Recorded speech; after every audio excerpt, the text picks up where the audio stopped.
Okay, so this video is going to be about how far Hitler and the Nazis controlled the life of women.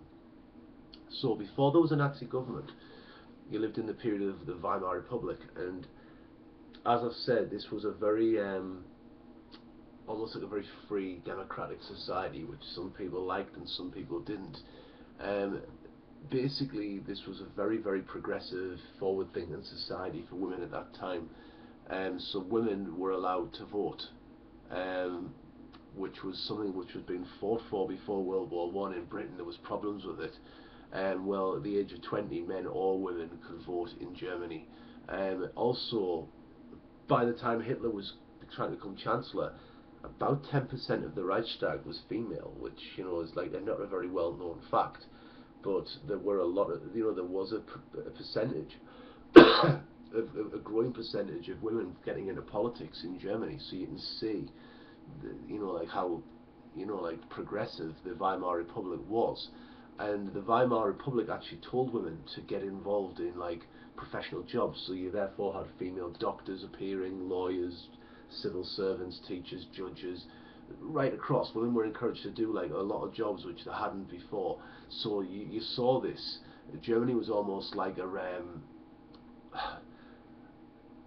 front runner for the rest of Europe for how different women were being treated here before the Nazis came into power. Now, when the Nazis come into power, this will all change. The Nazis had a very old-fashioned traditional view of women, and they said obviously women were there to basically have children. Men were going to be the ones who made the decisions in the country. Men would be the ones who would have the job. Men would earn the money. Men would protect their women, protect their country, whereas women would stay at home and basically be a housewife and bring up children.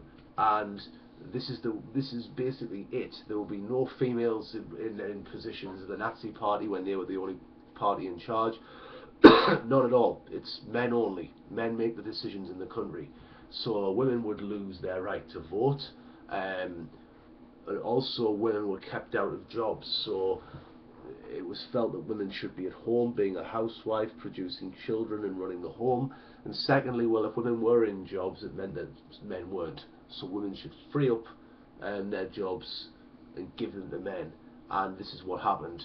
And a lot of propaganda was thrown at women to basically say this is the lifestyle you should be leading, which there was this phrase that was out there: children, church, and cooking, and that was basically what women's role would be.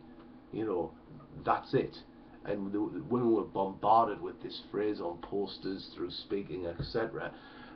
Obviously, the Nazis believed in a master race of Aryans, blonde hair, blue eyed. So therefore, women were, the ideal woman in the Nazi propaganda posters would be blonde hair, blue eyes, and also they would say she would have, like a sturdy build. So being slim or slimming or dieting at that time were not encouraged at all. Women were expected to have broad hips because to have as many children as possible. And things such as dieting, being slim, going out, socialising, fashion, makeup, etc., were not encouraged at all. So it was almost like the opposite of what the flapper was in the USA in the 1920s. So all this idea of like women getting into politics, women having these professional jobs like lawyers, doctors, etc., gone. Lawyers, the jobs in law, so female judges. Sorry to say this, girls, but women were seen as too emotional to hold such important jobs and making decisions like that. And they wanted women in the home as childbearers because essentially, how would Hitler have his community, this people's community he was trying to create? Because he needed women just as much as you need men to create this. So it's not that it's a the Nazis hated women. They didn't. They just felt women had this role to create this society that they were trying to get, this master race, this community where they needed both men and women to do it. All right, and basically, it was all about having children, and it was all about being mothers. So it was a very different Germany in the 30s to the 20s. World War One had obviously robbed a generation of men out of all countries, including Germany. So the birth rate, because of all the men who'd been killed, was down from about half, from approximately 2 million to 1 million a year. Um, so this was a worry to the Nazis because they wanted to see a growing master race of Aryan pure blood Germans and take up this land in the east as Lebensraum, and this wasn't going to happen. So they needed women to have more children. And what was happening was as well, the Nazis put out there quite openly that they felt the master race was being watered down, as they would look at it, because groups like people who were Jewish were getting together with people who were seen as pure Germans, Aryans, people who had disabilities, people who would have disabilities that would, or illnesses that would be passed on through being hereditary. Again, were not seen as desired by the Nazis. So women would be guided as to who their ideal partner was, and their ideal partners would not be people who were Jewish, people who were disabled, or people who had hereditary illnesses. Abortion was basically a no-no. You weren't getting abortions because they wanted pure blood Germans at all costs to bring this Aryan race along further. Birth control clinics, abortion clinics closed down, contraception was not allowed, and what they did as well, they made it appealing for people to have families. So basically a marriage loan was put out there of 1,000 marks, which is about nearly a year's wages, about 9 months worth of wages. And for each child, if the first child was born, you would get to keep 25% of that 1,000 mark loan, and 2 children, another 25%, so half the loan. 3 children, 75% of the loan. 4 children, the loan became like a grant, and you didn't have to pay it back at all. You get to keep this 9 months of wages. And the Nazis would only consider a family, officially, a household which had 4 children or more. So they were trying to get the Aryan couples, the ones they deemed okay, to have 4 children or more. And what happened was they actually celebrated this with their propaganda by having an Honour Cross award, and this would be given out to any mothers. A bronze one, they were given out, by the way, on Hitler's mother's birthday. Remember Hitler's relationship with his mother as well. They gave out the bronze one for 4 children, a silver one for 6 children, and a gold one for 8 children. So any woman who produced that amount of Aryan children would get this award in either gold, silver, or bronze, depending on how many came out, how many children came out. If you actually fail to have a child with your partner, you were encouraged to get divorced and try again with someone else. So this is how desperate they were for the birth rate to go up. And they actually had the Nazis actually had a policy called Lebensborn, where basically any woman who was single, who wasn't married, who didn't have a partner, who had no prospect of having a child, would basically go and visit these Lebensborn places. And these weren't in back streets, they were on the main street. I think it was a red dot or something was part of the sign. And SS and soldiers would go there, because you had to be an Aryan to be in the SS or a German soldier.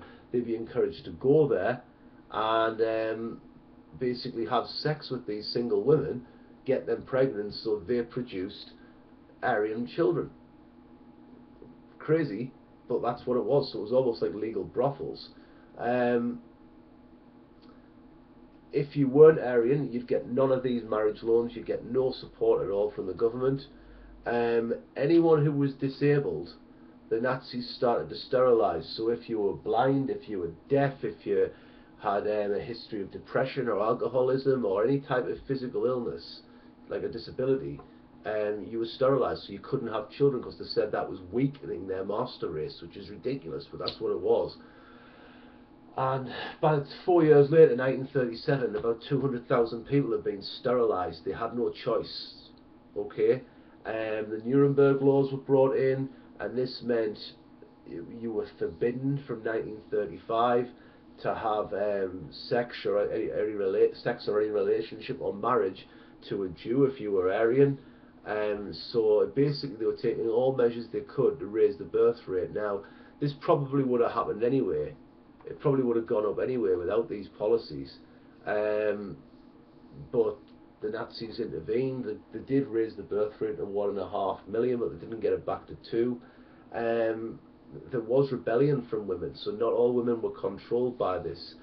So some women did join, like the Communist Party, for example, and you had some organisations would employ women anyway, but it wouldn't usually be the high-paid organisations. So some people would just employ women regardless of what the Nazis wanted, but you wouldn't see women in prominent jobs. Sorry. And basically what happened, the Nazis drove women out, but they had to actually bring women back. So there were about 11 million, 11.5 million women in work when Hitler comes to power in 1933. But by the time World War II starts in 1939, 12.5 million women are in work, because the women are having to do the jobs that men have left to go and fight in the war when they've been conscripted to go and fight and join the German army. If Germany won, probably would have seen these women would have gotten sacked off when the war ended, but they didn't. So that's a point we just don't have to discuss. But yeah, they did have to get the women into the industries to produce the weaponry and such, just like Britain had to. Okay, so women were working, they were doing the jobs that were vacated by men when they went to fight in World War II. So thanks for watching, I hope this helps.